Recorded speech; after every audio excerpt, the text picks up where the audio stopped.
राज्य में भिड़ हिंसा लगुनि ब्रेक संदेह गुजब और अमानवीय आक्रमण भिड़ निजे हो जाउछि विचारपति ऑन द स्पॉट देउछि शास्ति किंतु भूली जाउछि आईन रु बड़ केही नुहे। राज्य में 2 मास रे तीन भिड़ हिंसा घटना आम मानसिकता और व्यवस्था प्रति अंगुली उठाउछि। एभली संवेदनशील घटना को नहीं ओटीवी आरंभ करिछि अभियान भिड़ हिंसा को ना।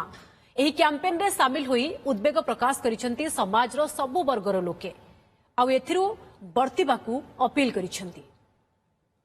बस या कहबे न्यूज देखंतु एंड जहाँ आपण को ठीक लगुच कहीं आम एबे बहुत मैच्योर हो गलुनी एंड आम जाचु कौ पाथ रे गले ठीक हम एंड कौ पाथ रे गले रंग हम आम से जानी बहुत भल भाव तो आपण मैंने जहाँ भी करेंगे से आपण करेंगे सो देखी चाहिए जहाँ भी कर भाभी चिंतिकी करंतु।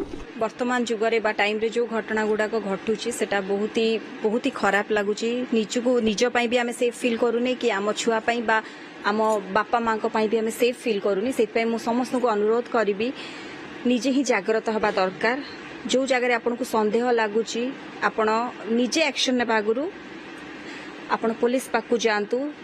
गोटे साइड रो कथा सुनी की जिनसटा करंतुनी दी साइड रो कथा को सुनंतु किए ठीक किए भूल ता परे ही एक्शन नियंतु। आ गोटे कथा एक्शन नवा पई आमे की एठी कानून अछि जे एक्शन आपण माने सेठी की जानतु सेठी रिक्वेस्ट करंतु ता परे सेठी रिपोर्ट वगैरह लिखांतु ता परे से माने एक्शन नेबे आपण माने एक्शन नवा पई केही भी नहंती।